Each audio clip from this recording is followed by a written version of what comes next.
بسم الله الرحمن الرحيم سبح لله ما في السماوات والأرض وهو العزيز الحكيم له ملك السماوات والأرض يحيي ويميت وهو على كل شيء قدير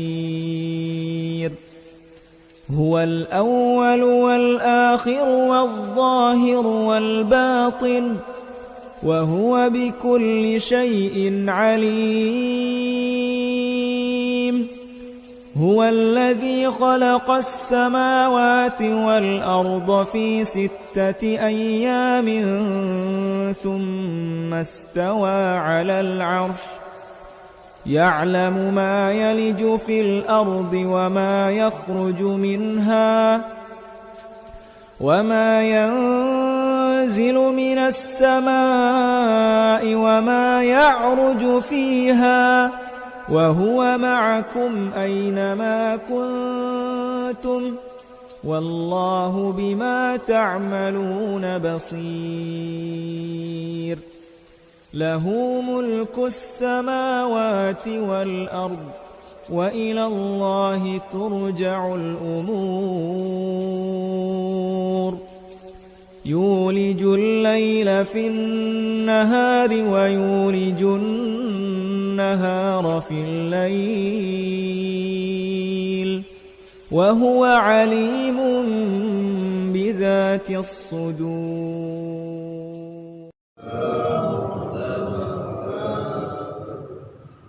Alhamdulillahi Rabbil Alamin.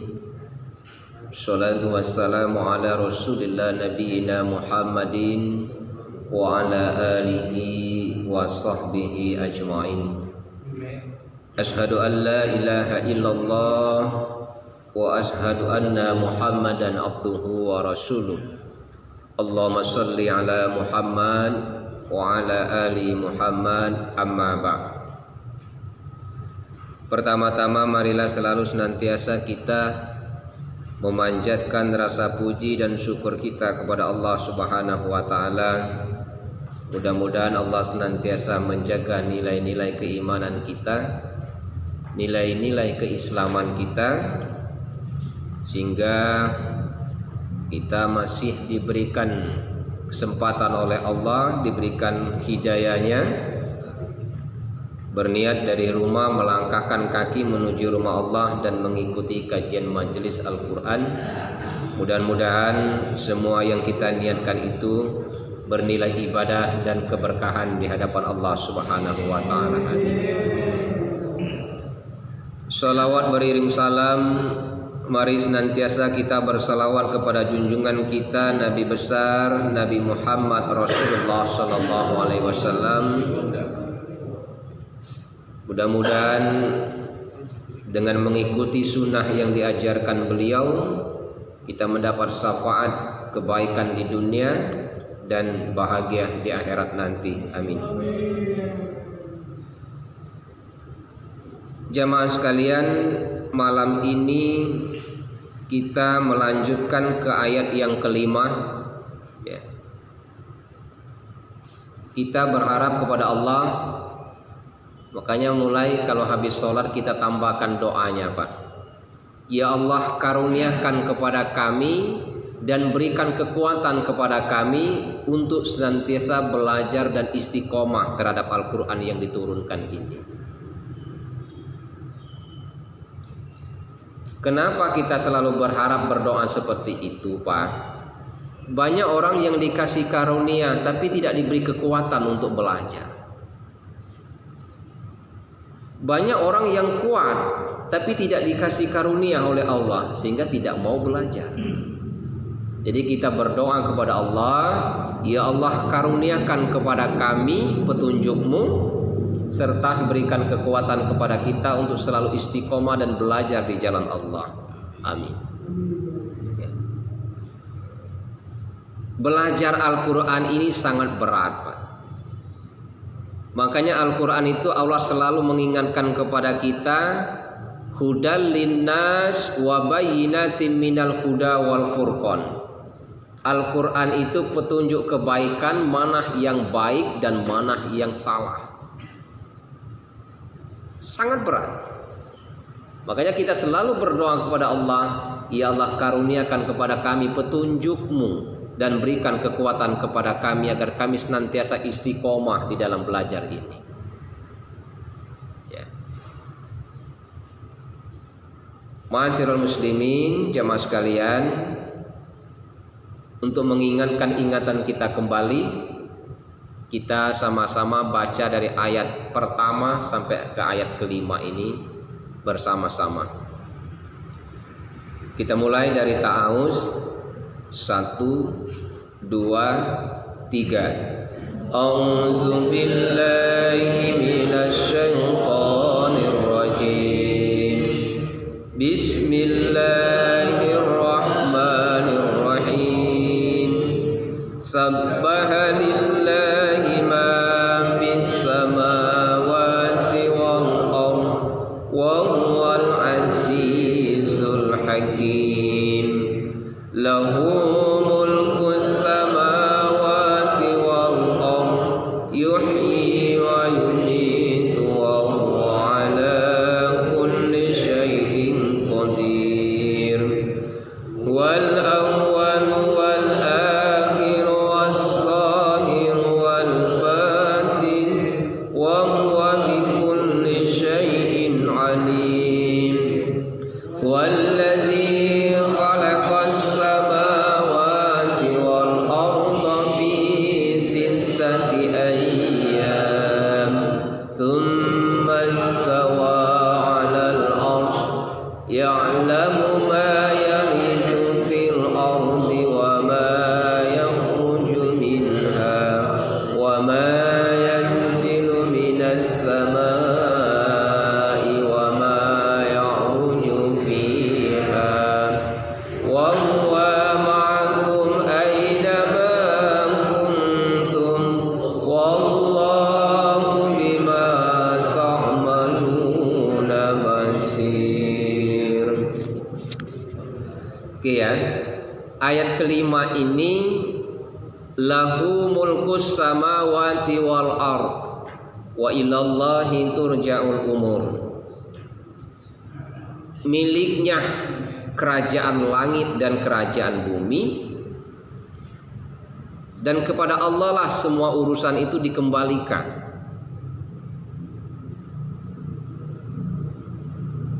Ayat ini menjelaskan, pertama, setelah huwallazi khalaqas samawati wal ard, setelah Allah menciptakan langit dan bumi beserta semua isinya, Allah itu mengajarkan kepada manusia atau kepada hambanya bahwa ini adalah milik saya, kata Allah. Nah, itu bahasa kita aja, ya kan? Penegasan. Setelah huwallazi khalaqas samawati wal arda fi sittati ayyam, pada ayat sebelumnya ketika Allah telah menciptakan langit dan bumi, Allah itu mengakui dan mengatakan kepada manusia itu bahwa ini milik saya. Jadi kalau kerajaan langit dan kerajaan bumi itu milik Allah, wa ilallahi turja'ul umur, maka bagi manusia itu sebagai hamba, sebagai makhluk yang diciptakan, segala urusan itu harus dikembalikan kepada Allah. Itu yang pertama. Yang kedua,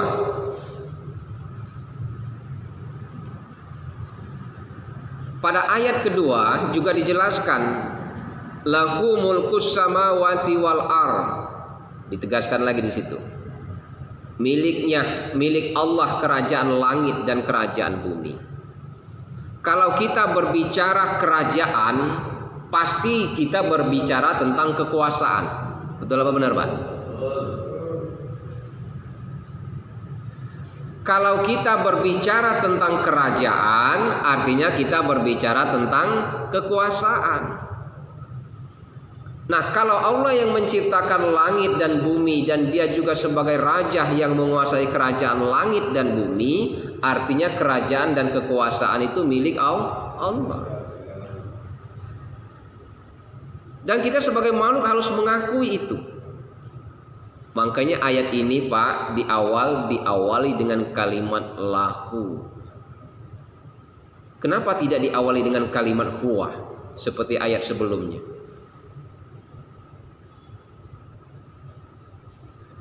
Kalau ada ayat Al-Quran yang diawali dengan kalimat lahu, artinya Allah mengajarkan kepada manusia, ibarat bahasa Indonesia itu kata seru situ, penegasan.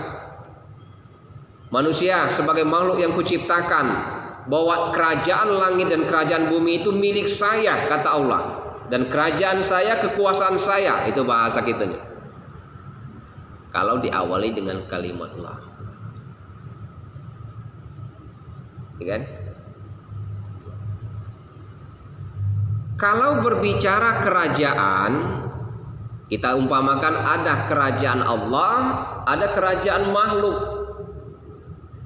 Kalau kerajaan makhluk seperti kerajaan manusia, Pak, kerajaan dan kekuasaan pasti ada batas akhir dan akhirnya. Nah, itu kalau manusia. Tapi kalau kerajaan Allah tidak mengenal batas waktu dan akhir, karena Allah yang menguasai awal dan akhir. Tapi kalau kerajaan manusia atau kerajaan makhluk ada batas, ada akhir. Itu bedanya. Jadi gubernur 5 tahun habis, ya kan? Punya harta yang banyak pada akhirnya habis. Jadi wali kota, jadi bupati, jadi raja, karena kerajaan itu milik manusia, pada akhirnya habis, Pak. Itu yang kedua. Jadi yang ketiga, wa ilallahi turja'ul umur di sini mengajarkan kepada manusia bahwa yang namanya kerajaan yang milik Allah itu abadi, tidak pernah dia berakhir kecuali Allah yang menghendaki. Tapi kalau kerajaan milik manusia, milik makhluk, ada batas akhir. Itulah bedanya. Itu bedanya. Contoh, gubernur 2 periode, habis itu tidak bisa lagi nyalon. Bupati sudah 2 periode, habis itu tidak bisa lagi nyalon. Wali kota 2 periode, habis itu tidak bisa lagi nyalon, Pak. Betul apa benar? Nah, ayat ini seharusnya dipelajari oleh anggota dewan, dipelajari oleh bupati, wali kota, gubernur, dan presiden seharusnya, Pak. Kalau pejabat para pemimpin kita saat ini belajar tentang ayat kelima ini, tidak akan timbul kesombongan yang ada pada diri dia.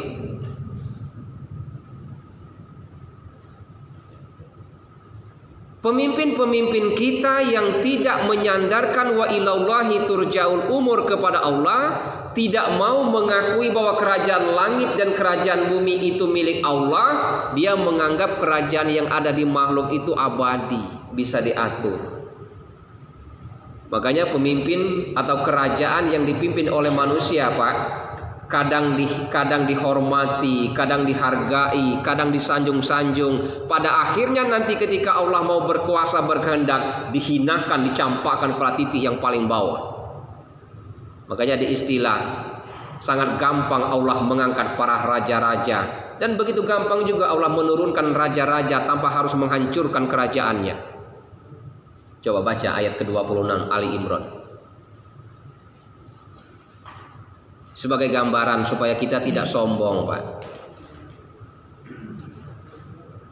Coba baca Ali Imran 26.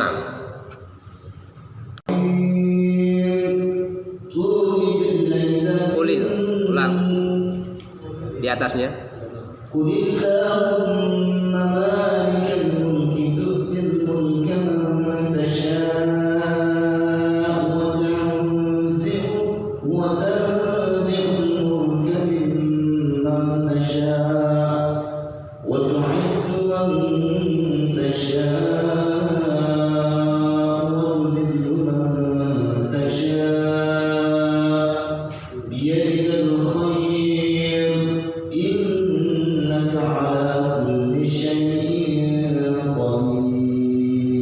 terjemahkan ayat 26. Katakanlah Muhammad, wahai Tuhan pemilik kekuasaan, Engkau berikan kekuasaan kepada siapapun yang Engkau kehendaki, dan Engkau cabut kekuasaan dari siapapun yang Engkau kehendaki. Engkau muliakan siapapun yang Engkau kehendaki, dan Engkau hinakan siapapun yang Engkau kehendaki. Di tangan Engkaulah segala kebajikan. Sungguh Engkau Maha Kuasa atas segala sesuatu. Nah, ayat ini Pak, ayat 26 ini dinamakan tafsirul ayat bil ayat. Ayat menjelaskan ayat.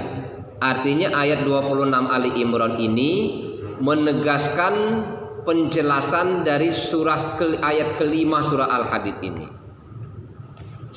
Coba dipahami makna bahasanya, ya. Qulillahumma malikal mulki tu'til mulka man tasha. Ayat ini seringkali kita baca dulu kalau habis sholat berzikir. Katakanlah Muhammad, ya, kata Allah, wahai Tuhan pemilik kekuasaan, Engkau berikan kekuasaan kepada siapapun yang Engkau kehendaki, dan Engkau cabut kekuasaan dari siapapun yang Engkau kehendaki. Engkau muliakan siapapun yang Engkau kehendaki, dan Engkau hinakan siapapun yang Engkau kehendaki. Di tangan Engkaulah segala kebijakan. Sungguh Engkau Maha Kuasa atas segala sesuatu. Jadi ayat ini sangat penting sebenarnya kita ulang masukkan lagi pada zikir habis sholat. Ya. Qulillahumma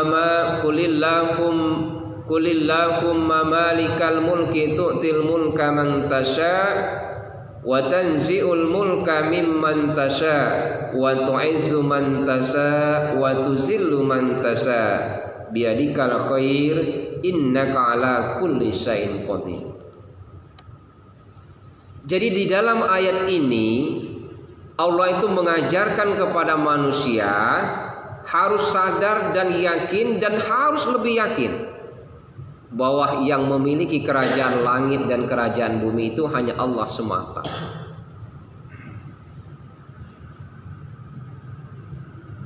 Nah, ayat ini seharusnya kita ulang tadi dipelajari oleh para pemimpin, mulai dari RT sampai camat, gubernur, bupati, wali kota, bahwa yang namanya kerajaan milik makhluk itu ada batasnya, Pak. Dan Allah itu sangat berkuasa mengangkat makhluk menjadi raja. Allah pun sangat berkuasa mengangkat makhluk itu dipuja dan dipuji, dihormati. Dan Allah pun sangat kuasa mengangkat makhluk itu bahkan dihinakan, dicampakkan pada titik yang paling bawah. Jauh-jauh.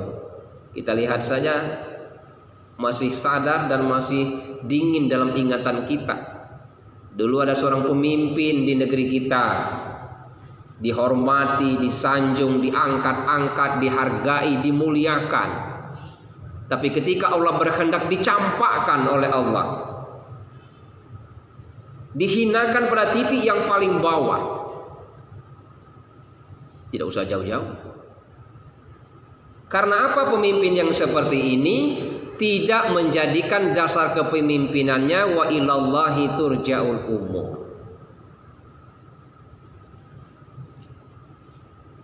Banyak para pemimpin wakil rakyat kita juga seperti itu pada akhirnya.